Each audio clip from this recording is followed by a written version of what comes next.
So again, like I said, welcome. We want to welcome Amy. Amy is here to present financial aid and overview for us tonight, and then also to give us some good tips on the Fafsa. So in front of you, you have the handouts for tonight are in front of you, but there's also a copy of the Fafsa for next year. So Amy will be going over some of that information for you. Amy's the Director of Student Financial Counseling at MIT, and then prior to MIT, she was Associate Director of Financial Aid at Tufts for about 20 years, right? So everyone, please welcome Amy. I love financial aid almost as much as I love my children. It's a passion of mine. I tell my kids I have the best job in the world. I get to give people millions of dollars of money to go to school. So it really is something I'm very passionate about. So we're going to go through, Donna and I decided in the past, I don't know if anyone has children who, this might be your second child, but in the past we went, this presentation was sort of line by line of the Fafsa, which is very important, and I think there are sessions that can do that, places that can do that for you.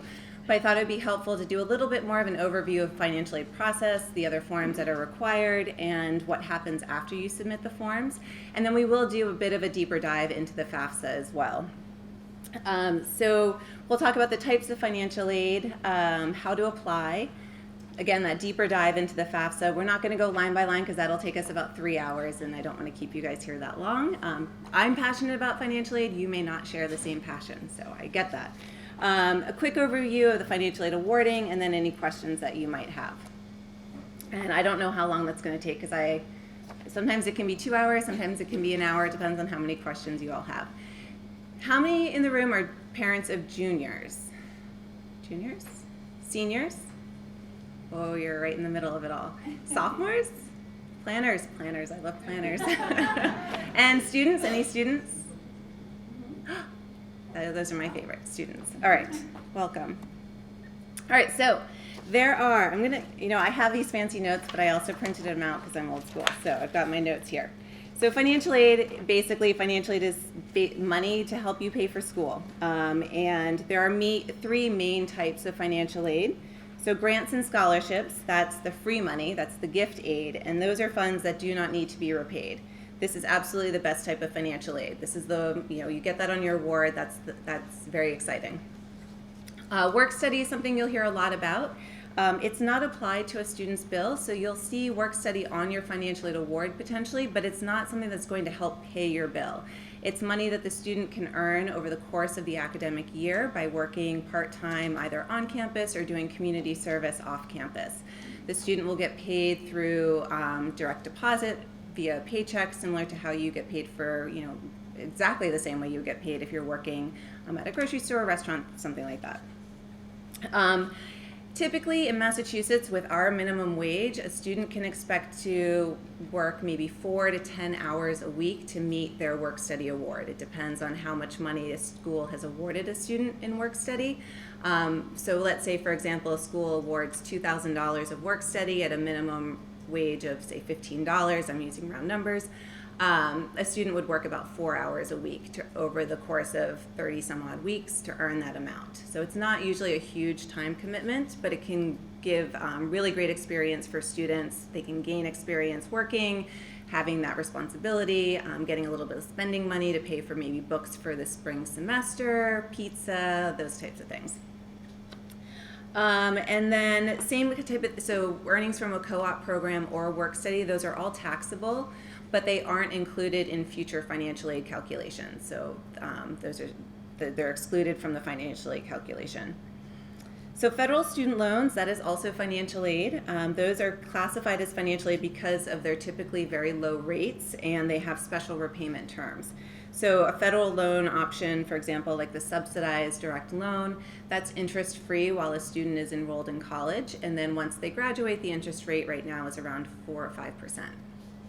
I used to have those numbers like etched into my memory, like I could recite, the origination fees and the interest rates backwards and forwards. I will admit, my new role, I don't get to see students as much, so I don't have them memorized, which makes me very sad as I'm realizing I'm saying this to you.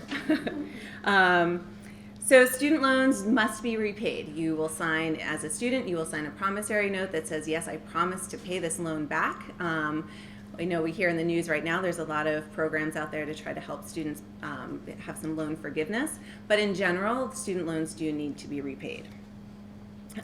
Also important to note, you don't have to accept loans and work study. So if you get a financial aid award that has those as part of your package, you don't have to accept them. You don't have to accept your grant either, but my recommendation is please accept the grant. Even if there's always some altruistic person every year who's like, I don't think I need quite this much. You can give it to somebody else. Take the scholarship money, take the grant money. It's there for you to help make things easier. And federal loans should always be considered before private loans. They typically have better interest rates, better forgiveness programs, all of that. So if you're considering a private loan versus a federal loan, really try to maximize your federal loans first, at least the student loan option. The parent loans can be a little bit different. All right, so you're going to hear these two terms a lot, especially if you are parents of seniors. There's need-based aid and merit-based aid. So these are basically the two different ways that financial aid is distributed. So need-based aid is financial aid that's awarded based on a family's ability to pay for college. And it's not based on grades, standardized tests, being an incredible soccer player, none of that. It's determined, so a family's ability to pay is based on formulas, so the Fafsa and the CSS profile potentially that you would complete. And essentially, those forms ask for the family's income and assets, and then once that data goes through a formula and outspits what is called a family contribution, and that is used to determine a family's eligibility for financial aid. We'll talk more about that. I know it might be a little confusing at the moment. Most financial aid that is distributed is need-based aid. So most schools are going to distribute need-based financial aid. The other type of financial aid is merit-based aid. So this is financial aid that's distributed based on maybe a student's academics, their SAT scores, maybe they're an incredible bassoonist and the orchestra really needs a bassoonist, or perhaps they are a great field hockey player and the coach really wants to recruit that student. And so there might be an athletic scholarship that is awarded. Typically, there are only some schools that award merit aid. It's less likely that a school will award merit aid than need-based aid, but there are definitely a lot of schools out there that do award merit-based aid. They might do a combination of the two. And awarding practices can vary significantly from one college to the next. So really the best thing to do if you have a question is you can Google the school, Tufts University merit-based aid, and it'll come up really quickly. Tufts University does not offer merit-based aid. You can Google, trying to think, Michigan State. Michigan State, do they have merit-based aid? You could Google that and see what the answer is. I think they do. Schools often have a different application for merit-based aid, so keep an eye out for that. So if there is they might have separate applications for a merit-based scholarship, which would require an essay or perhaps references, things like that.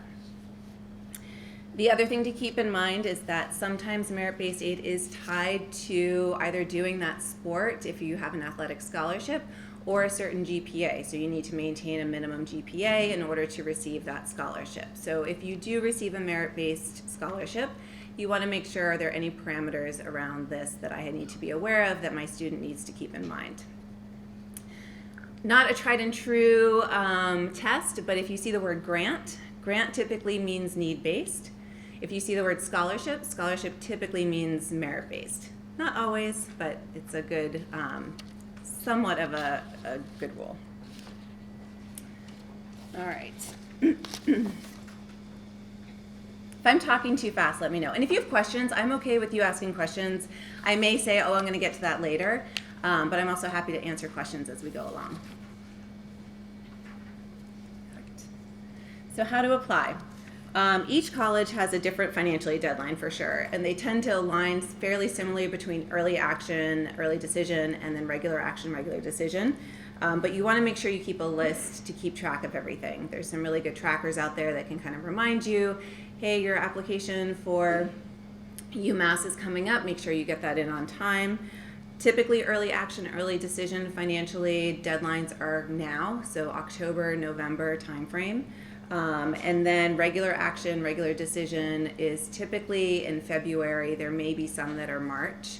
But the thing that I can tell you, if there's one thing that you take away, no, there's going to be two things that I want you to walk away from tonight. The first one is do not miss deadlines. They are critical. You can miss out on thousands of dollars of financial aid, and that's not an exaggeration. There are schools for whom they have very limited budgets and resources, and there's a priority deadline, and if you miss that deadline, you will not be eligible for their financial aid. So please make sure, students that are in here, please make sure that you remember these financial aid deadlines and don't miss them. Same with admissions. Don't miss your admissions deadline either. I think your college counselors would probably say that, right? So I will say it's better to submit the forms on time than submit them perfectly. You can always fix them. If you made a mistake, it's okay. You can fix the error, but you can't fix being late. So that make sure you do everything on time.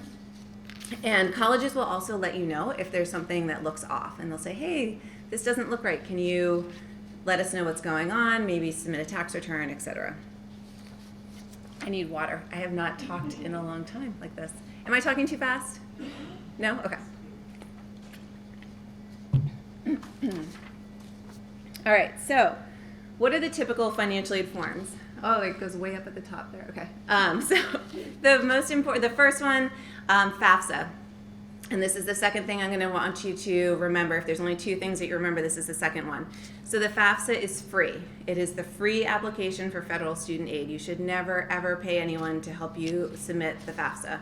If you need help with the Fafsa, there are plenty of people out there that can help you. I'm one. You can always email me, say I don't know how to complete this question. There are Fafsa days that are hosted by NIFA maybe, but they're all throughout the state. You can go online. There's so many resources out there. So free application for federal student aid. It should not cost you any money. This form is required for federal student aid eligibility. Every school pretty much is going to require you to submit this if you are requesting financial aid. The second form is the CSS profile. So many private colleges are going to require this form. There's a couple public schools that do as well, but often it's the private schools, and they use it to determine eligibility for their institutional dollars. So where the FAFSA is for federal financial aid, the CSS profile is for institutional financial aid. The CSS profile is going to take a deeper dive into than the FAFSA does. So it's going to ask a lot more. It is a lot more questions than the FAFSA, but it really is trying to get a better sense of your family's financial situation. In some ways, the CSS profile calculations can be more generous than the FAFSA. So if a school is asking you to complete it, it can often be in your best interest to do so. There are sometimes institutional aid applications, so we talked about that, right, for a merit-based scholarship or maybe an additional form. I think Harvard might have a separate one. And then a lot of schools will also ask you to submit up front your parent student taxes, W-2s, other financial statements, perhaps a bank statement. A lot of schools use iDoc, which is a portal that allows you to upload all of those documents, and then it will send it to the schools that also use iDoc, so you don't have to submit taxes to 10 different schools. Again, every school, just like they have different financial aid deadlines, they're going to have different financial aid forms that they require. So making sure that you're on top of what each school is requiring and their deadlines for each is very important. And they might have different deadlines for different forms, just to make it fun for you. So. All right, so the FAFSA. We talked about the free part. And this, you can, and I would say should, complete this online if you are able. I know that sometimes that's not possible, but in general, if you're able to complete the FAFSA online, it is going to make your life so much easier.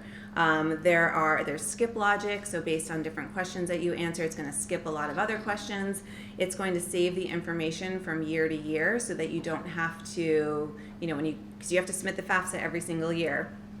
So when you go back in the next year, you're not going to have to put in like your date of birth and your social security number. It's all going to be there. The application for the FAFSA opens on October 1st, so it's already out there and available.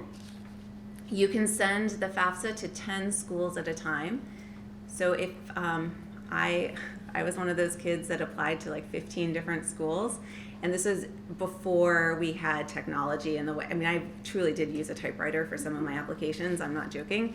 And my parents had me make a huge poster board of all the different schools that I was applying to and their, the different deadlines. And so there were 15, I remember 15 different schools. So on the FAFSA, you can submit your FAFSA to 10 schools, but let's say you're applying to 12. You have to wait. The student needs to receive the student aid, it's called a SAR, student aid report. That indicates that that information has been processed at the central processing system. And then the student can go back in and add the 2 other schools that they want the FAFSA sent to.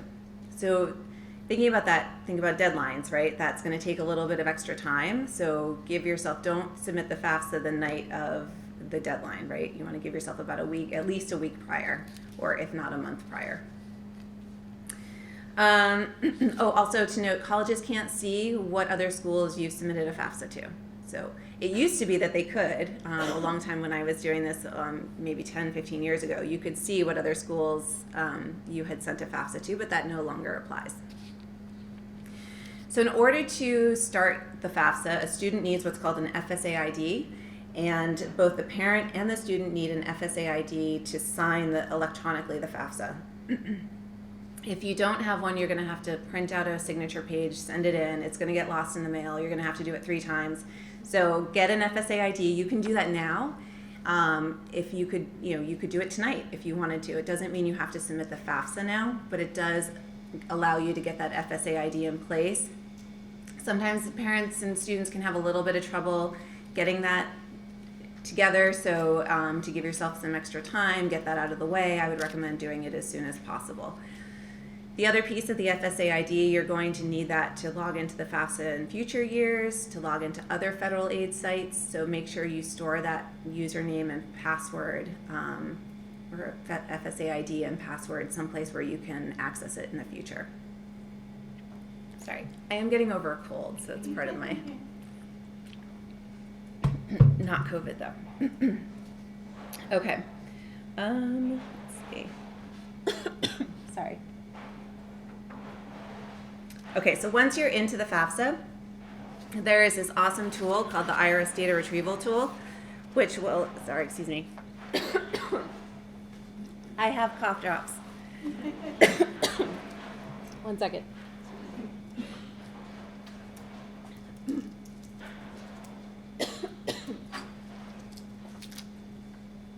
Sorry. 1 second. Do you want to do the presentation, Donna? I'll let it read for you.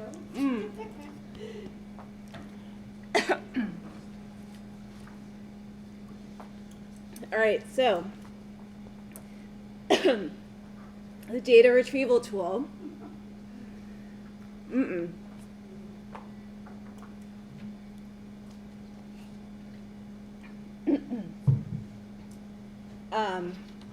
So there's a thing called the data retrieval tool, which will allow you to import your 2021 tax information into the FAFSA. So the FAFSA is going to ask a lot of information about your taxes. Oh my goodness. So sorry. Hold on.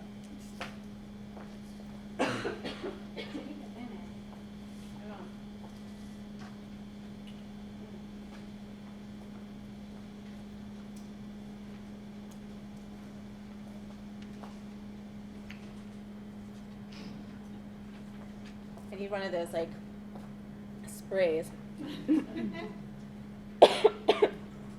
Okay. So data retrieval tool is a great tool. It imports your tax information. It can't be used for parents who are filing separately, or if you had like a change in marital status or filed head of household, so just keep that in mind. If there's a big discrepancy, the FAFSA is going to ask for 2021 tax information. We'll talk about that a little bit more. But if there's been a big income change since you filed your 2021 taxes, because remember that's 2 years ago now, right? That's a long time ago. You want to make sure that you get in touch with the colleges to ask them, how can we let you know about this change of information? So our income is different. what type of process do you have to let this college know about that? And every school is going to have a different answer, but it's really important that you get that information to them if they allow you to submit that. So again, FAFSA is asking for 2-year-old information. So if there's a change, please contact the school. One deadline that you definitely want to keep in mind, it's going to be later than any of the application deadlines that you have right now, but for future years, May 1st, you have to submit the FAFSA by May 1st in order to be eligible for any Mass state grant. So Massachusetts has its own deadline.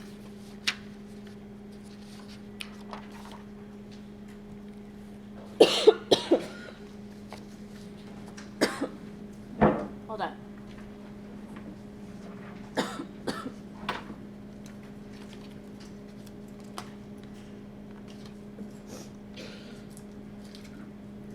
I'm trying gum and a lozenge.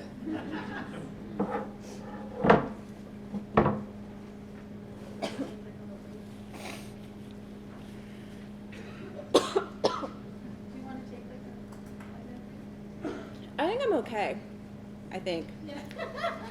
Well, let's see. Okay.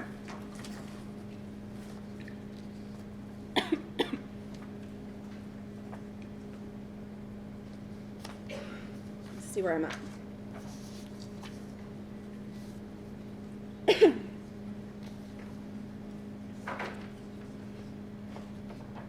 Okay. Did I miss this? Did I miss one? Oh, yes. Okay. So on the FAFSA, what's reported? So the student citizenship status. So a student must be a U.S. citizen or eligible non-citizen to receive financial aid. The parent citizenship status is irrelevant. So the parents and students are both going to answer questions about their social security number, different date of birth, name, things like that. A question that comes up a lot is who's considered a parent.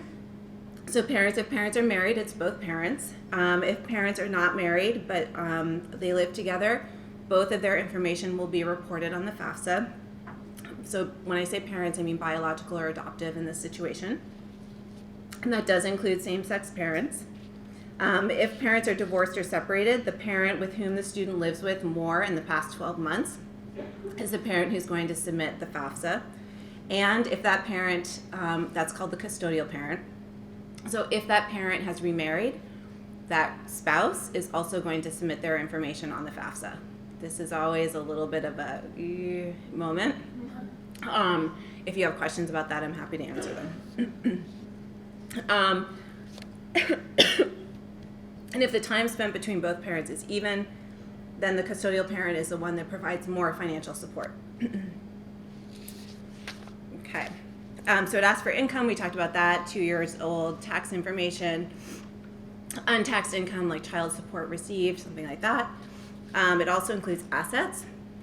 So savings, checking accounts, investments, real estate other than your primary home. The value of your primary home is not included on the FAFSA. 529 plans, etc. The other things that aren't included, as well as your value of your home, the value of retirement plans is not included as an asset, as well as a value of a life insurance plan. The other piece that goes on the FAFSA is the number in the household, so the number of people living in the household or family members that are being supported, and the number of students in college. Not number of parents in college, but the number of students.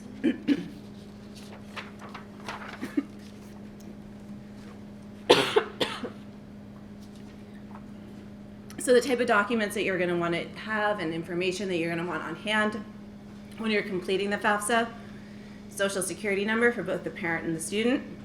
If the parent doesn't have a social security number, all zeros is fine. A student's driver's license, if there is one.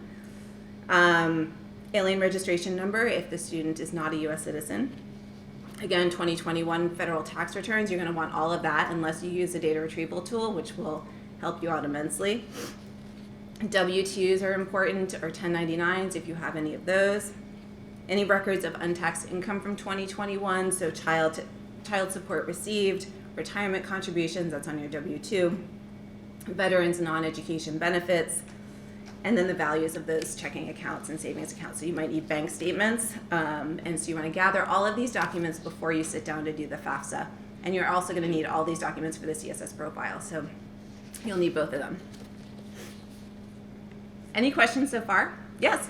So retirement accounts are not, you don't include those, but you do include what you contribute to the retirement. That's exactly right. So the question was, the value of a retirement plan you don't include, but you do include the amount that you've contributed in that tax year. And that is correct. And the reason for that is the value of your total retirement is an asset, but the money that you've put into a retirement plan in that tax year was income that you chose to put into a plan. So on your W-2, it's typically box 12. And box 12 codes D, E, S, G. Those codes are your retirement plans. That includes 401k, so no. 401k. Yep. All right. So it's telling me it's time to pick up. This is time for our deeper dive into the FAFSA. Okay. So, see the FAFSA? No, you don't see the FAFSA.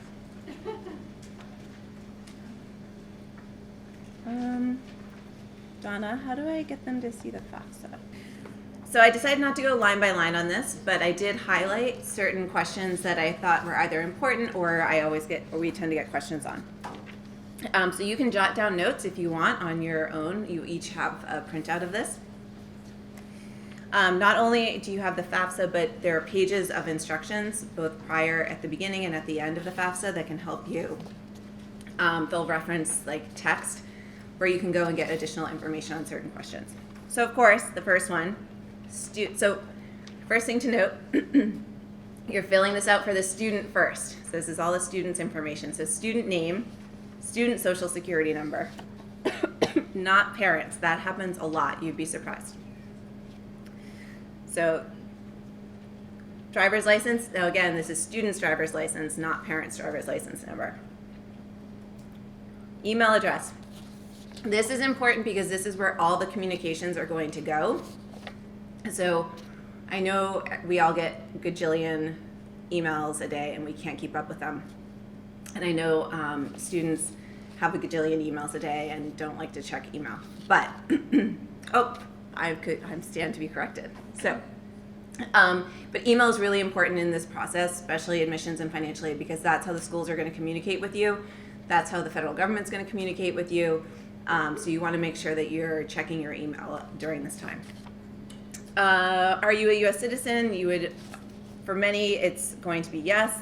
For others, you may be submitting that you're an eligible non-citizen, and then you'll see that it's going to ask for that alien registration number. Marital status, again, this is the student's marital status. Most often it's going to be single. That's not always the case, but 90% of the time, perhaps for an undergrad, it's going to be 90. I am single. If you are not single, then there are additional questions to answer about your marital status. What is your legal state of residence? This is a student's state of legal residence, so it would be Massachusetts, presumably, for all of you. It's asking questions about parents, high school level of completion, or college. Number 25. So this sometimes students will get wrong, but I would imagine, unless someone here has already gotten a bachelor's degree, which I don't think you'd be redoing high school, but I know there was just a movie out that came out about doing that. But you're going to put no here, that you have not already received your first bachelor's degree. This is another, number 26. What college level grade are you going to be in 23-24? It's going to say never attended college. You put that, even if you're taking like a college level class, unless you were enrolled in school, unless you're enrolled at Bunker Hill Community College as a student, you're going to put never enrolled before. This is your first bachelor's degree. Also, sometimes students will put graduate student or second bachelor's degree, but this is your first bachelor's degree that you would be going for, or an associate's degree. Are you interested in being considered for work study? This is a yes/no question. I always encourage people to say yes. It doesn't hurt you at all by saying yes. It's not like you're going to get less scholarship money by saying yes, but it does open up the possibility for you to be eligible for work study. Schools have limited work study funds, and they are in hot demand, oftentimes on campuses, because it can get you access to research opportunities, working in different departments, is sort of the jobs that you might later, especially later on in your career at school, are going to want. So always put yes here. So step 2, again, this is for the student. This is about their tax information. Asking about taxes, if they filed the tax return, how they filed the tax return. This is where you can use the data retrieval tool. It'll be super helpful. If you file a tax return, I would say a majority of students don't often file a tax return because with the new threshold, of $12,000 of, you don't need to file taxes if you earned under $12,000. Many students don't file taxes. So what you're going to do instead is you're going to put in line 35, how much did you earn from working? So whether you filed a tax return or not, line 35 is either going to be a 0, or it could be maybe $500 from babysitting, $1,200 from mowing lawn, or maybe working at Market Basket, you've earned $3,500, you can put that in there.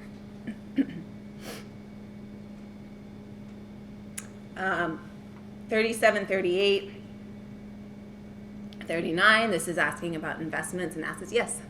Sorry, Yeah. question 29, so if they're dependent of ours, the answer is no. What's the question? If, obviously, my student is my dependent, Mhm. so they don't file taxes, is the answer here no, I'm going to file? Yep, so the question is, if the student is a dependent and they're not filing taxes, do we put no here? And the answer is yes. So if your student isn't filing a tax return, your student can be a dependent and still file a tax return themselves, that's fine.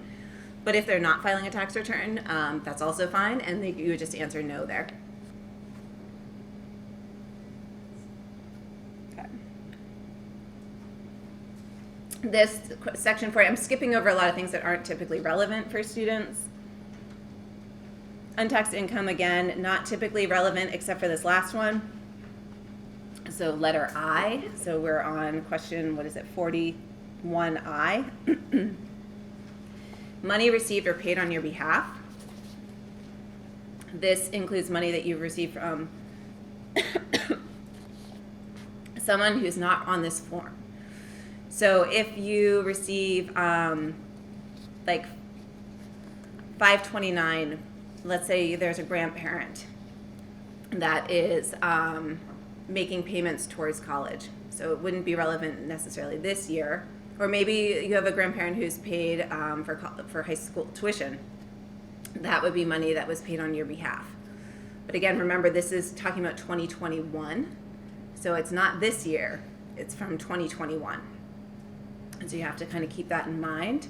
So for example, if you have a grandparent that says, I can pay for 1 year of college, my recommendation for you would be have that be your senior year, because your senior year of college, because it will never show up on the Fafsa, right?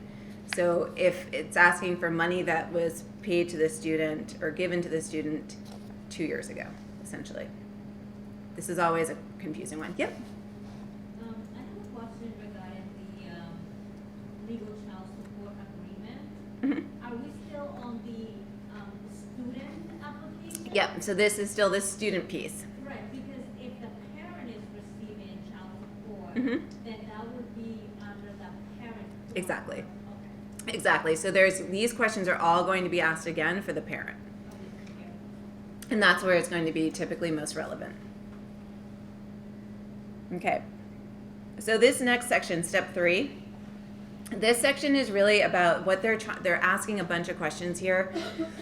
And what the government is trying to determine is the student a dependent student, in which case parental information is required, or is the student independent, in which case parental information is not required. The government has pretty strict parameters on what is a dependent and an independent student. Typically, they've expanded it a little bit over the years, but in general, if the student is over the age of 24, if the student is married, if the student has a child, but not just has a child, but supports that child 50% of the time, if this child was an orphan, ward of the court, after the age of 13, or in a legal guardianship, that student, all of those would indicate that a student is independent. If the student is an unaccompanied youth and also homeless, that would make the student independent.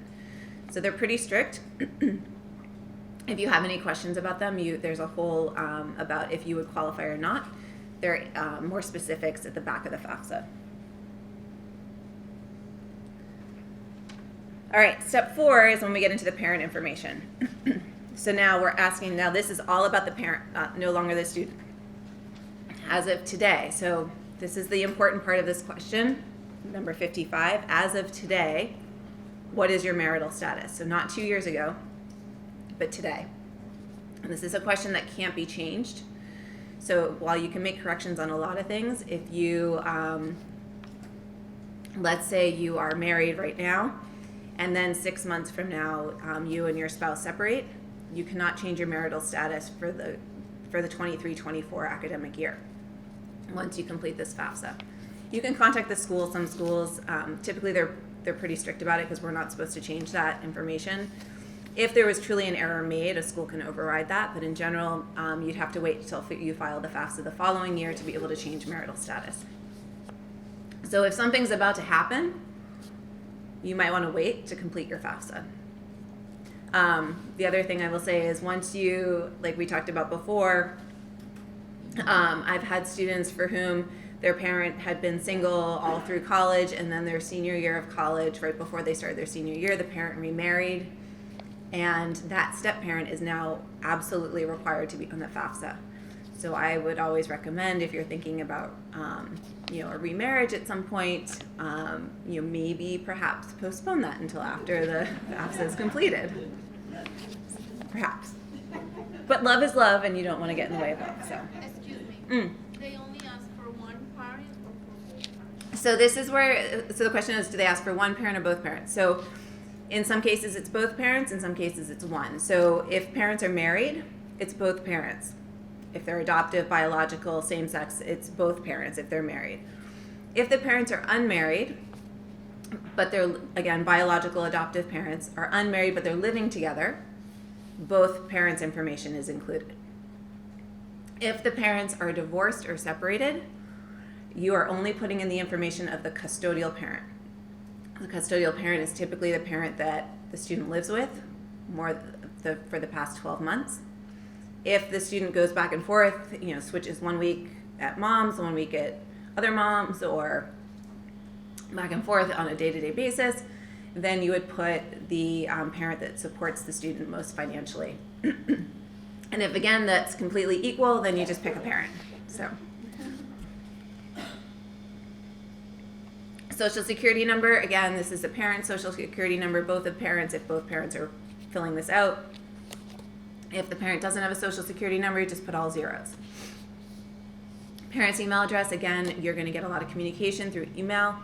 Make sure this is an email address that you're checking. Sometimes during this process, families will create like a family email address where everything goes to. That's great. It's a nice way to keep track of everything, but you just need to make sure you're checking that email address. Okay, so number 69, how many people are in your parents' household? So this is the student. It is the parents. Again, we talked about who's a parent in this situation. So if it's both parents, you list both parents. If it's just a custodial parent, you list just the custodial parent. The parents' other children. So even if they don't live with the parents, and the reason why they're asking that is, you could have a child that is away at private school, is away at college. That's still your child that you're supporting, but they're not technically living with you, right?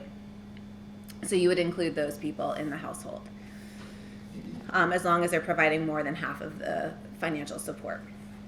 And then And then other people that are living with the parents, that the parents provide more than 50% of the support, and they will continue to be supporting those people in this current academic, so 23-24 academic year. It is a mouthful, but basically what they're saying is, if grandma lives with you and you're supporting grandma by more than 50% of the time, and typically if you're providing a roof over the head and the person's head and food, you're supporting them more than 50% of the time, you would include grandma in the household. If grandma's paying all the expenses for your house and paying for all the food, then grandma would not be included in the household.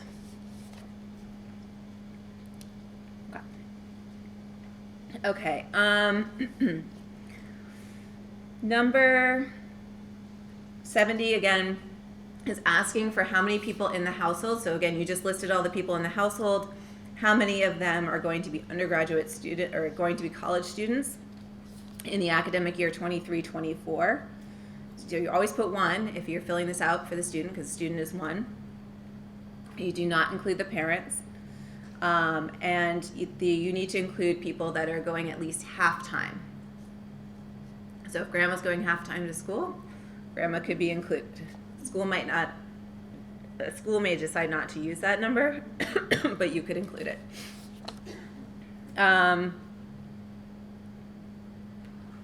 This next one in green, I made this a different color just because it's really important, so don't skip it. So this is asking if anyone in the household received any sort of benefits, like TANF, SSI, SNAP, free or reduced price lunch. This question is used to determine eligibility for Pell Grants and not counting assets and things like that. So if you do qualify for any of these, make sure that you check them off. And if you aren't sure, you can ask a financial aid counselor. You could ask a college counselor. People can help you answer that. Okay. So now number 76, this is when it's getting into asking you about your income information. This is where that IRS data retrieval tool comes in real handy. It'll populate all the information in for you. It's going to ask a question like, did you file a Schedule 1? So typically a Schedule 1 is filed if you own like a sole proprietorship, Schedule C business, if you have other real estate, if you have a trust, rental properties, other type of business. So that's what they're looking for there. Did you file a Schedule 1 for any of those reasons? If you filed a Schedule 1 to report unemployment, educator expenses, like the $250 that you can deduct as a teacher, or an IRA deduction, you can answer no here. So there's a couple ways. So there's a couple. Again, this question is it's being asked because it's an eligibility flag for certain programs. So if you filed a Schedule 1 for income purposes like businesses and real estate, you need to answer yes. If you filed it because you got unemployment or these other exceptions, then you would file no. Number 80, this is always a tricky one. Are either of your parents a dislocated worker? There's additional information on page 10. But essentially a dislocated worker is someone who is unemployed and is unable to find work. So if you're unemployed currently, unable to find work, or you had a business that had to shut down and you can't find work, you would say that you're a dislocated worker. It's also covering someone who's a displaced homemaker. So a displaced homemaker, for example, would be someone, perhaps it was a 2-parent household, and one parent was working and the other parent was not working. The one parent who was not working was taking care of the household, the children, things like that. And then those parents separated. And so now the person who is staying home with the children is either underemployed or unemployed, and they don't have an opportunity. They were never working, so they're not technically unemployed in this traditional sense of unemployment that we think of. But they are not at this, they don't have the ability to earn potentially in the same way. So that is called a displaced homemaker, which would be a dislocated worker. You would answer yes to that question. It's very complicated. They explain it at the end of the Fafsa. If you think that might apply to you, you can read the more details. I forgot to say this at the beginning, but all of these answers you want to do in round numbers. So don't put cents. So if you made $35,216.35, you would just end it at the $16. All right. Okay, number 85. Again, there's this, I highlighted this, the as of today number. So we're talking about, right, or as of today phrase. So this is as of today. What are your cash, savings, checking accounts, investments, all your assets? It's asking at this moment. It's not asking about 2 years ago. It's asking about at this moment. And similar to the marital status question, this is not something that can be changed. And the reason for that is because this fluctuates so dramatically from one day to the next, from the stock market going crazy. So the government is like, no, you've reported as of today, and that's it. You can't change it until you file a Fafsa in the next year. So I always recommend to my families when they're applying for financial aid for future years, typically that deadline is not as early as it is when you're applying for the first time. Like if you have a college payment to make the college payment, then fill out the Fafsa, because then you have that college payment out of your assets. Yeah. So on the, filling out the information for like investments, you only get your statement, you don't access it online.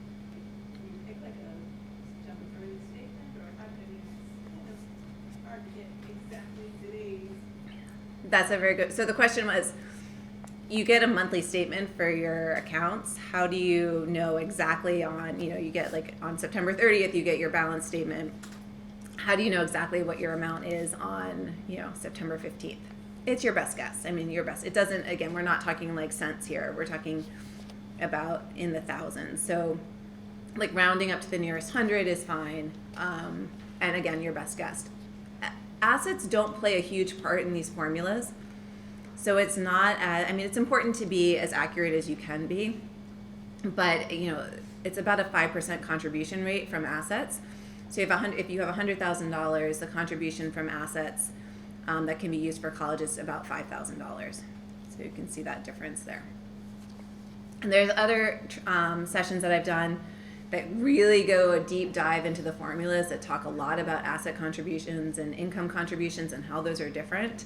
MIFA is a great organization. It's the Massachusetts Education Financing Authority. They do a lot of information sessions that do a deeper dive, and it's people like me that go and really explain the formulas. If that's of interest to you, you can go to MIFA's website. Again, it's M as in Mary, M as in Massachusetts, E, F as in Frank, A, and you can look and see what sessions they have available. Child support paid, I put this here just so that it's not on tax returns anymore in the same way that it used to be. So, right? Yes, it's not on tax return, and like alimony paid and alimony received, but they're asking for it here. So you want to make sure that if you do pay child support, put that on here because it's going to help you out in the formulas. Yes? I have a question about the real estate. Mm-hmm. I guess how do you estimate that? Like, it's very different in my estimates of a property as opposed to like the rent and stuff. So I'm guessing on the lowest or the same time. So that's a really good question. The question is, what value do you put for your real estate, right? Because we, especially here, we are in this crazy housing market where our values have skyrocketed. So the FAFSA isn't asking about your primary real estate, so the primary home. So FAFSA doesn't even ask about that, so don't worry about that piece. The CSS profile does, so if you fill out a CSS profile, you do need to know the value of your home. In the past, I've recommended using Zillow, but that can be tricky, right? It's sort of dependent on what the market's doing at that very moment. It can be a good starting place. Some people will use their tax assessed values. Colleges tend to not use that because it's usually very, very low. When you fill out, so what you want to think about is, okay, we purchased the home, we purchased our real estate property for $200,000.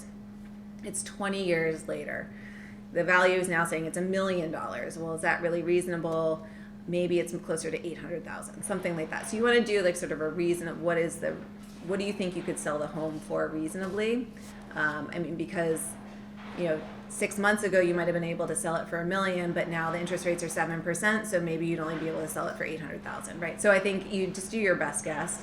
A lot of colleges that look at that information are going to be looking at the purchase year of the home. They're going to do calculations based on that, and then they're also going to cap what's called the equity. So again, when you're reporting a value of a home, you're reporting the equity in that home. You're not reporting just the value, you're reporting the equity. So that is the value minus what you owe on it. So if it's a $400,000 house, you owe $300,000, you're only reporting $100,000 as an asset if it's like a real estate property. And so a lot of schools will also look at that in cap value because they don't want to hurt a family that bought a house 30 years ago that's appreciated beyond their ability to borrow against it. Thank you. Yes. No, yes. As a follow-up question to the real estate, what about if you live in a home that's multi-family, you own it, Mm-hmm. and you basically it is an investment because you are renting one of those apartments. So would you consider that an investment that needs to be added to this particular question here? Yep. So that's a really good question. I don't know if everyone heard it, so I'll repeat it. So if you own like a duplex or a multifamily home and you live in one half of it and then you rent out the other half, what do you report as a value? So you would take just the half that you rent and use that value. So let's say the total value of the property is $800,000. If the apartments, the duplexes are relatively the same, you'd say $400 for yours, $400 for the apartment, which is your investment property, and so you just report that investment property equity. Yep. Any other asset questions? No? Okay. 529s also get added into assets. I don't even think we've gotten to assets yet, but all right, untaxed income. So we talked about this a little bit already, but this is where it's starting to ask for your untaxed income. This is where your W-2 comes into play. This is not going to be able to transfer through DRT, data retrieval tool, so you will need to have this information readily available. It tells you the codes. Make sure, one of the things that we see a lot is that people will put in code AA, so in box 12, there's code AA, and then there's code DD. So AA is typically a Roth contribution that's already been taxed, so it's not untaxed income, so you don't want to include that. And then the other one is DD. That is actually the insurance, like your medical insurance premiums that your employer has paid, so you don't want to include that. So just make sure you're using the codes that they list here. This is where you would report any child support received for all of the children that are listed in the household. You do not include foster care or adoption payments.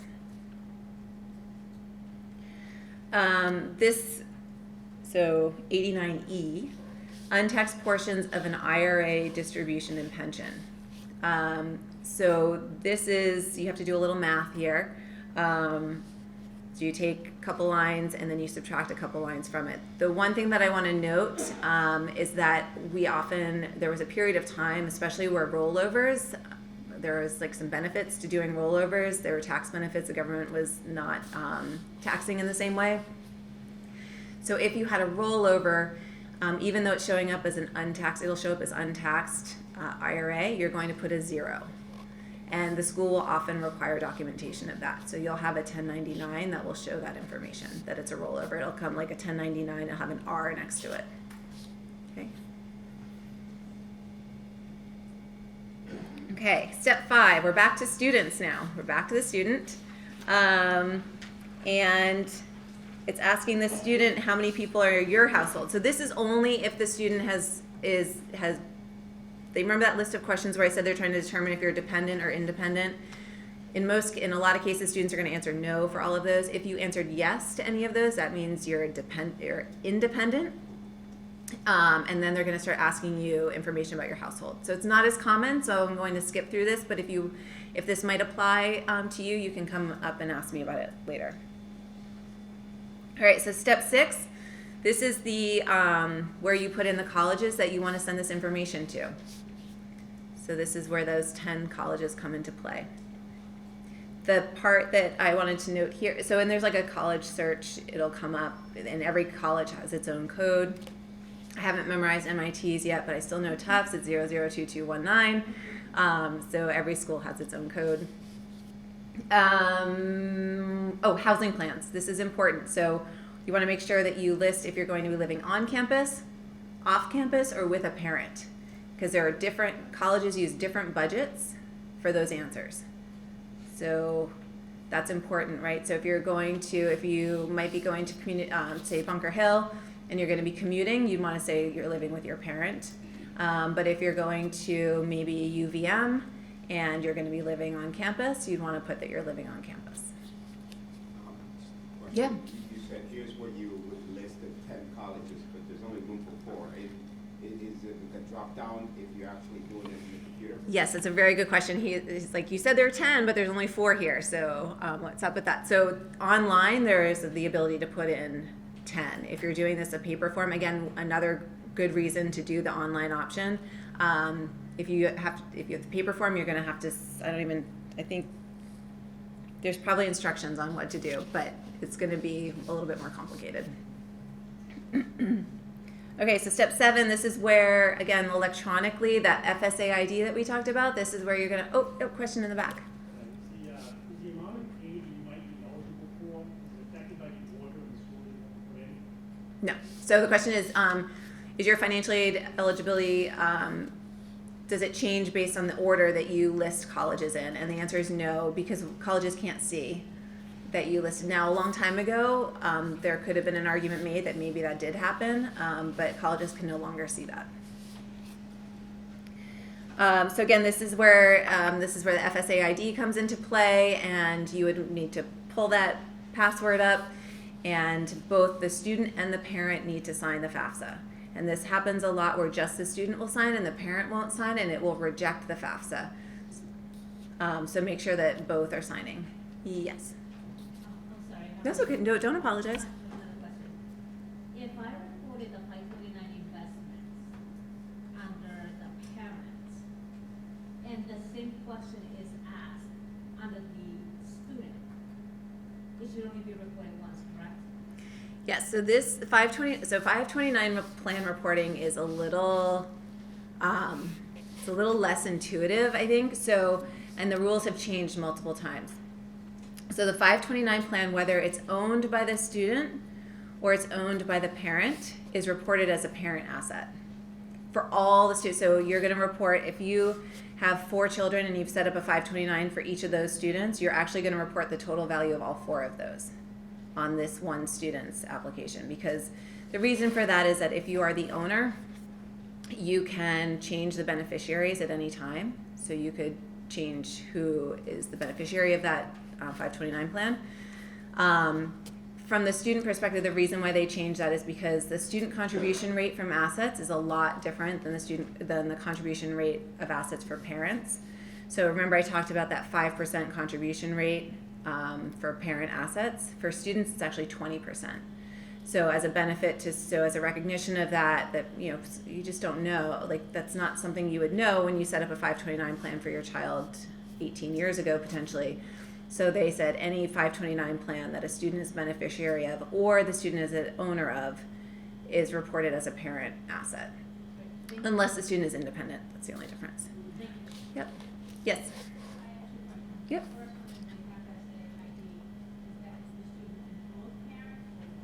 So the FSA ID needs to be created for both the student, and an FSA ID needs to be created for the parent.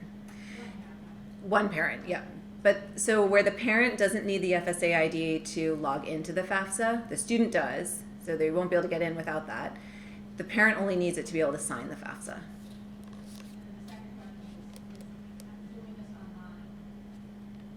Could you save for later? Yes. Yep, you can save for later. So if you start going through this and then, your dog starts throwing up and you need to go clean up the mess, like yes, you can save it and then you can log back in. Yep. Thank you. Mhm. I'm sorry, Yep. what about you submitted the application and then you realize you did something wrong? Can you go back? That is a good question, and I will get to that, but I will answer it now because you just asked it. So if you submitted the FAFSA and you're like, oh my goodness, I made a huge error. So what happens, Dawn, I might need your help, but let me see if I can do this myself. All right. Okay, so FAFSA, after the submission. So what happens is the FAFSA is going to calculate what's called an EFC. So it's an expected family contribution. Schools use this number to determine eligibility for financial aid. It's not necessarily about what you're going to pay, it's what financial aid you're eligible for. So your information is electronically sent to what's called the CPS, the Central Processing Center. That would be CPC, Central Processing System. And data is sent to the colleges that you have put it on the FAFSA. It's also sent to the Massachusetts Office of Financial Aid Assistance to determine mass grant eligibility. So after that happens, the student is going to get what's called a student aid report, and that's usually sent via email if an email was provided. If an email was not provided, you're going to get a paper copy, and it's going to take a little while. So it's really important when you get that student aid report that you check over everything and you make sure that the information is what you had expected it, or what you meant it to be. I will mention, I didn't mention this before, when you do the data retrieval tool, it doesn't, so it imports the information from the IRS into your FAFSA, but for security reasons, you don't see the data that's entered. And I will say when this first came out, it was maybe 5 years ago, I was highly skeptical. I'm like, I wouldn't trust it. Like, nope, I wouldn't trust it. I'd want to enter every single line item myself to make sure that it's accurate. But in all the years that I've been doing this, it's actually probably closer to 10 now that I think about it, I've never seen a data retrieval error. It's never been wrong, so you can trust it. I have faith in it now. I didn't at first. It took me many years of looking at it. So, but when you get that student aid report, you can see the information to make sure that everything is correct. And if you get an expected family contribution, it'll tell you what your EFC is, your expected family contribution. And if it tells you that your expected family contribution is double what you earn a year and you have no assets, something's wrong, right? That's not right. So you want to make sure you're looking at that to make sure that this family contribution, while it might be higher than you want it to be, it at least seems somewhat reasonable. And if it doesn't, make sure that information is correct. But regardless, always make sure the information is correct. If you need to go back in, so you saw, oh my gosh, I put an extra zero, it happens all the time, or you put cents in, and so instead of $100,000, you put $1 million because you added those cents, happens all the time. What you do is you get that FSA ID, you log back into your FAFSA, you can use the data retrieval tool. If it's a tax information error, you can download that, import that information, or you can correct an asset figure, something like that, and then you hit submit. Yep. They only ask for federal taxes, no the state taxes? Yep. Only federal tax returns, no state taxes. Even if Massachusetts, you just mentioned something about Massachusetts grants or something, even if Massachusetts, like they don't require those? Nope. The state of Massachusetts just uses the FAFSA to determine eligibility. Yep. So one less document. Yeah. Yeah. So there are sometimes, let me see. Again, reading emails, super important. The Department of Education does flag some records, some FAFSAs for verification. So what that means, it's typically if you're eligible for a federal grant, the Pell Grant. So if you are selected for federal verification, the school is going to get in touch with you and say, we need you to submit tax returns, tax transcripts, X, Y, and Z. Again, just make sure you're keeping on top of your emails so that you know what additional documents you need to submit. It's not that you did anything wrong. It's just the government is very protective of their grant money, and they want to make sure it's going to the right people, like people who are truly eligible for it. Let's see. Again, if something has changed on your financial, you made $80,000 in 2021, but you're making $40,000 now. Contact your financial aid office to talk about how to submit that change. CSS profile is very similar to what we just went through, except it asks a lot more questions. So if you own a business, it's going to ask information about your business. If you own real estate property, it's going to ask about each individual real estate property, so it's going to be a little bit more involved. All right, so you get, so this EFC, that expected family contribution is what it reflects is the family's ability to absorb educational expenses, so AKA a family's financial strength. But it doesn't really make any particular assumptions of how you're going to pay that. So for example, let's say you make $100,000, I'm using round numbers here. Let's say you make $100,000, you have $100,000 in savings, the family contribution comes up as $22,000 a year, right? That's your expected family contribution. It's about a 20% contribution rate. And it's not always 20%, I'm just using numbers to give you an idea. So that's, let's say they said that your EFC is $20,000. So schools then use that to determine eligibility for financial aid. And I'm going to talk about that in a second. And so the EFC, that expected family contribution, is just for 1 year. So every year you're going to complete the Fafsa and your EFC will get recalculated every year based on your income and assets. And it's possible that you might pay more for college than what your EFC is. Some schools aren't able to meet your full eligibility of aid, and so there may be an additional expectation there. Parent and student information is treated differently in the formula, so we talked a little bit about that, right? The asset contribution is different. Income contributions are slightly different. The reason for that is that, you know, when parents save, as adults, we're saving for a lot of different things, right? We have emergencies, we have, braces, we've got like all these different things. We have house expenses, all these different things that we have to pay for. So we're saving money for a lot of different reasons. When a student saves money, the expectation is they're saving money for college. So that's why more money is expected. A greater portion of that savings is expected to be used for college. So if you wanted to, the other thing, the formula doesn't take into account personal debt. So the only way it would is, the only sort of way it does is if you have real estate, other real estate, not your primary home, and you own a mortgage, that is taken into account. But otherwise, credit card debt, car loans, other types of debt, tax payments that you're making to the IRS, things like that, those do not get considered in the financial aid formula. If you want, there are EFC calculators that you can find. The College Board, the same company that does the CSS profile and everyone's favorite SATs and APs, they have a EFC calculator on there that'll do both the federal and the institutional one, so you can use that. Junior parents of juniors, this is a really good time. You could do that now to kind of get yourself prepared, right? I always try to tell families and encourage them, the sooner you can have these difficult conversations, the better, because what will happen is when your child applies to college, coming up, parents of seniors, this is going to be happening to you soon, they're going to find out that they got into the college of their dreams, and then you may get a financial aid package that is not as much as you had anticipated or hoped for. And so then you need to have what is going to be a difficult conversation anyway, is going to become an emotional conversation as well. So if you can have these sort of difficult conversations sooner before it becomes a real emotional conversation about, a student has fallen in love with the school, it becomes harder to say, but we can't afford that, right? So knowing sort of expectation ahead of time of what can we expect to receive from the school for financial aid, what can we reasonably pay, and have those conversations ahead of time. What else on this page? I think that's it. Right. Okay. Oh, this is my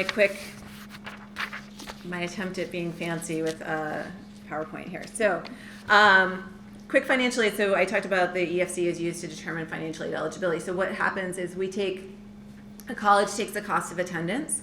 So cost of attendance is your tuition, fees, room and board, so housing and food, books, transportation, and personal expenses. So everything but tuition fees, room and board is typically an estimated amount. But that is what is typically a cost of attendance that a school will use. So they take this cost of attendance and then they subtract from that the expected family contribution. So let's say the cost of attendance is $50,000 a year. Your family contribution is $10,000. You subtract from that, and that equals your financial aid eligibility, or in other words, your financial need. So you have a $50,000 cost of attendance, $10,000 EFC, your eligibility for financial aid is $40,000. And ideally, a school that you apply to is able to provide you $40,000 of financial aid. It doesn't, I will be honest, it doesn't always happen that way. And that's why I say sometimes you end up paying more than your EFC. But a school that has need-based aid that meets full need is going to give you a financial aid package for your full financial aid eligibility or your full financial need. And the other flip side to that is that financial aid eligibility at a need-based school, that's the maximum amount of financial aid that you can receive. So they can't give you more because then that's actually considered merit aid. So something to keep in mind. So in other words, COA minus EFC equals need. You will hear those terms sometimes. So this is the question that I get the most: how much money will I get in financial aid? How can I plan for this? And my best answer for you is to use net price calculators. Every college is required by law to have one. They might be buried in a school's website. So the best thing you can do is Google Pomona College net price calculator, and it will come up. And it's going to ask you not quite as detailed information as a FAFSA, but it's going to ask you information like income, assets, and it might, if it starts asking you about GPAs and things like that, you know, oh, this is a merit-based school, they're asking about GPAs. And then it will spit out an answer of this is what you can expect to receive in financial aid from our school. And it might include loans, it might include work study, it might include grants, it could include all three of those things, or just one. But that is your best way to figure out how much financial aid you'd be eligible to receive at a school. And that when I talk about having those conversations, this is going to be a really good tool. So if your student has said to you, I really want to go to UVM, that is my number one school. Google UVM net price calculator, put in the information, it won't take too long, and you can say, okay, this is something that we think can work, or we're going to need to think about how this might work, and how are we going to figure this out. The net price calculators are not great for families that are separated. So if you have two parents, if it's a school that only uses the FAFSA, it'll be fine.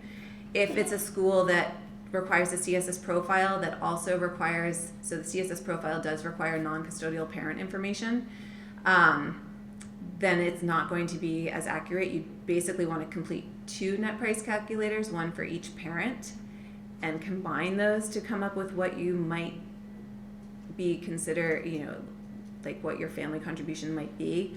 But that's not perfect because there's a lot of things that go in, like a lot of things that would be missing by doing that, but it could give you a very rough estimate.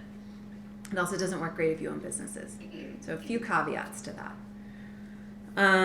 What else? Oh, this is just a sample award letter. I don't know if you can see it. It's probably really small. But what you can see is that there's so here's like a typical cost of attendance. This is like typical of a 22-23 private school right now. So you can see the dollar amounts for tuition, fees, room and board.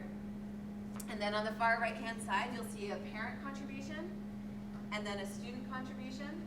And then that total resources, in other words, is your expected family, it's your family contribution. So you subtract your cost of attendance, you subtract your family contribution from your cost of attendance, and that equals your need, which is $65,500 in this case. And then you can see below there's a grant and then work study, and that's totaling $65,500.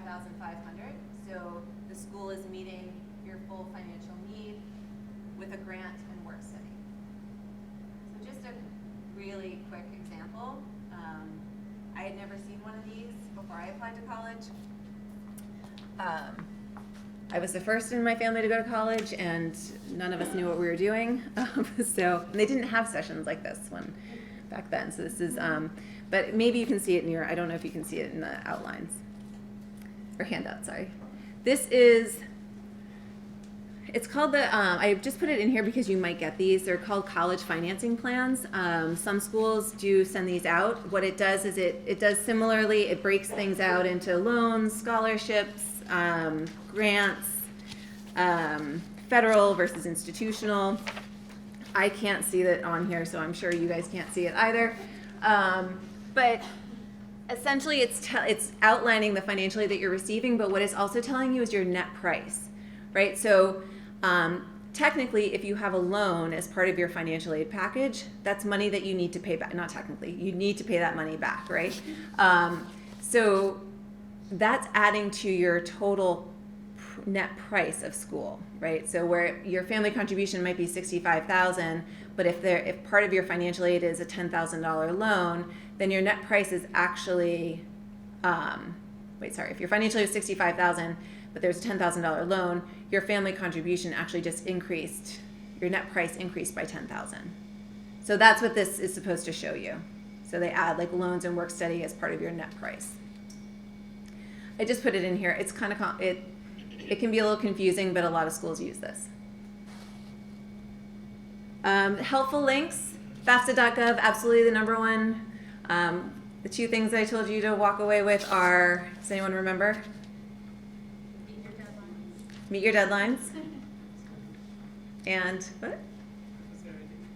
FSAID was a good one, but I'm glad that it was remembered. But the other one is the FAFSA is free, yes. So FAFSA.gov. StudentAid.gov is related to that. You can find the FAFSA on there, but that's where you're going to get your FSA ID. It also has a FAFSA on the web worksheet if you want to do like a quick estimate of what your EFC is going to be. But to be honest, I'm like, you may just do the FAFSA instead of going through that. FAFSA Day, I mentioned this. There are 4. I looked this up just the other night. There are 4 days left in Massachusetts. There's one each month. So one in November, December, January, and February. It's at massfa.org/FAFSA Day. So great way to go if you want to go. And they are going to go line by line on the FAFSA. So, or if you don't want to sit through that whole thing, but you have a really important question and you've got your tax returns, you can bring your tax returns, bring your paper FAFSA and say, I really need help with question number 87. Help me answer this. And they'll do that. Because there's people like me there to answer just one-off questions. And then the collegeboard.org, if you are applying to a school that requires a CSS profile, this is where you go to complete the CSS profile. And that's it. Questions? Yes? Yeah, on the CSS profile, I know that my daughter has to fill that out, she's already told me. Yep. So that information, I would need to put my information, my husband's, and her dad. So the 3 of us? Oh, okay. So that's a really good question. So this, yes. So if you're completing the CSS profile, it's going to ask for custodial parents' information and non-custodial parents' information. So, but they complete forms separately. So neither person sees the other person's information. It does ask for all the information of all the parents. So if parents have remarried, you could be potentially reporting 4 different people's income and assets. But rest assured, schools are only going to use 2 parents, and typically they use the 2 biological parents. Not always, because they might be bound by what the FAFSA is doing. So if the custodial parent is remarried, they might have to just use that household, but they're not going to take 4 parents' contributions and say, okay, you can pay double the amount than would be expected. And each person has to log on individually? So you can have, as parents, you can have, the question is, does each parent need to log on individually? So the FAFSA, you just need 1 parent completing the information and 1 parent signing. CSS profile, again, you can just have the 1 parent complete for their household, and then for the non-custodial parent, you have 1 parent complete for that household. Yeah, good questions. Other questions? Yes? So, what if your child is also applying for our OTC financial aid? Mm-hmm. Does that affect, how would this affect that? Because you're not going to know until after the deadline this goes in if he gets anything for that. Yep. So the question is, if your child is applying for ROTC, ROTC funding, or maybe they're going to like a military school where they're going to have everything paid for. So complete the FAFSA regardless, because you just never, you might be eligible for federal grants. You might want to have eligibility for federal loans. So, and then if they're also eligible for institutional aid if the student is also eligible for institutional aid, and then they decide to do ROTC or ROTC. The institution may have to decrease the money that they're giving the student, but that can happen later. That's okay. So, but the most important thing is to fill out the forms and get those in because you want to maximize your aid eligibility. Right. Yeah. So all the deadlines are pretty much, well, the Roxy stuff is all like January, February, and Yeah. this is May, but Roxy's not gonna tell you what you're gonna get until the end of June. Right. So I would say that the FAFSA needs to be completed before May. For all of you who are applying to schools now, you want to be doing the FAFSA as soon as possible. So I say May because that's the deadline for Massachusetts, but for admissions purposes, you want to do it now. And then what will happen is, let's say your student applies in March, they receive their admissions acceptance in April. Typically it's April 1st. And then they get their financial aid package maybe right away or a week later. They have until May 1st to make their decision. So maybe they've gotten a scholarship from the institution, and then in June, the student has been accepted into ROTC. And then the school, you'll let the school know, my student is part of ROTC. They'll say, okay, you're getting $57,000 in tuition coverage, so we're going to have to reduce your scholarship from our school. And they'll just make that. It happens all the time. So if you got into one of the academies though, because that's a full tuition. Yeah, so Like, say they gave you grants, what do you do with that? Because you said not to give it back. So some schools are required. So right. So I said, So when I said, it's a very good clarification question. So remember, I said don't give up your grant. Like you can reject your loans and work study, but don't reject your grants. That is true. However, schools are required by federal regulations to only award students up to the cost of attendance. So they sometimes have to take money back. So if you're getting outside scholarships, which technically a ROTC award would be, or if the military is paying, or you're getting outside scholarship from somewhere else, you can't receive more financial aid than you're eligible for. So the school is sometimes required to take funds back. That's why I asked. Yeah. Especially the grant stuff, because Yeah. obviously to get to the academy, it's all paid for and then some. Mm-hmm. So. But you don't know. So it's best to fill out the forms just in case as a backup plan. Yep. Yep. Some of the applications for the colleges, some of the programs like nursing have to be done by November 1st. Mm-hmm.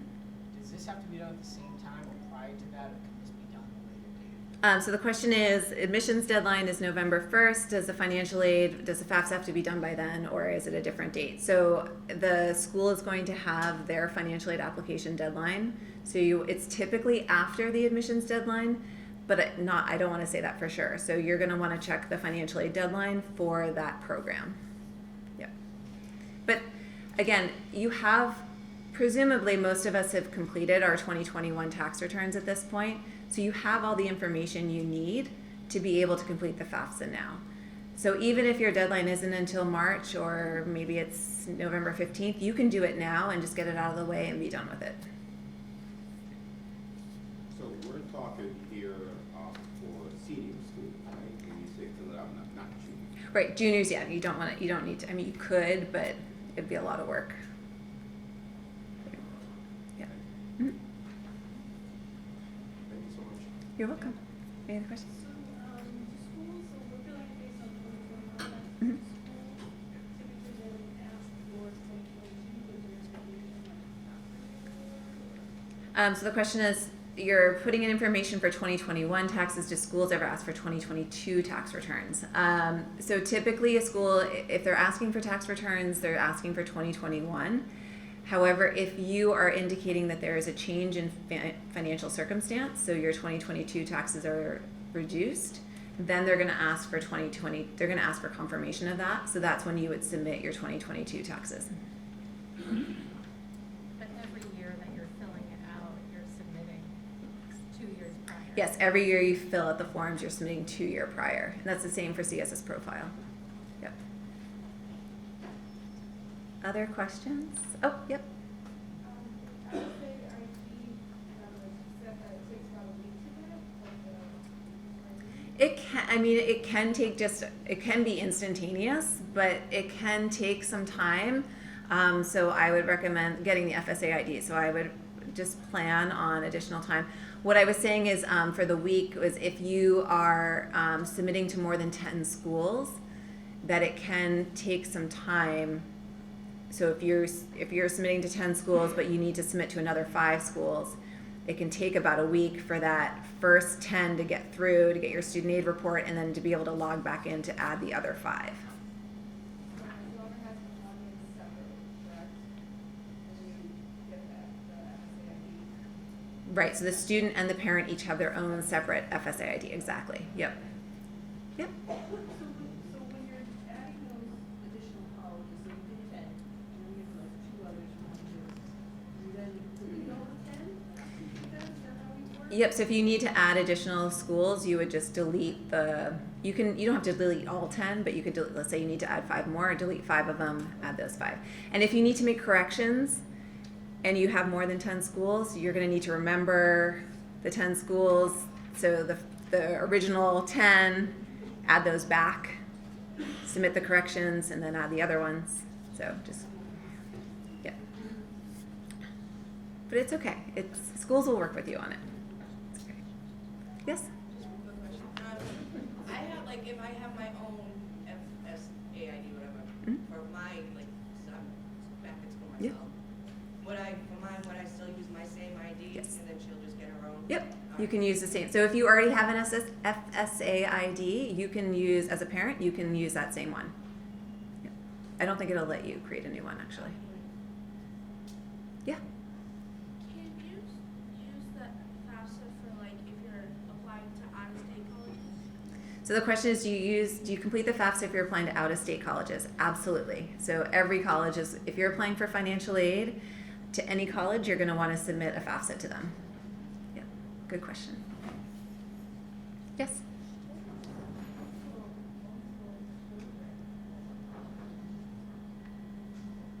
So I think I might not have heard correctly, but I think the question was, what if you have multiple children? Do you have to fill out separate FAFSAs for each of them? And the answer is yes. I'm sorry. But if you fill it out online, the next year that you fill it out, a lot of the information will be completed for you. Other questions? No? If you have a question that's more private that you don't want to ask in front of 50 of your friends, feel free to come up. But thank you so much for spending time, and thank you for being patient with my coughing. I appreciate it.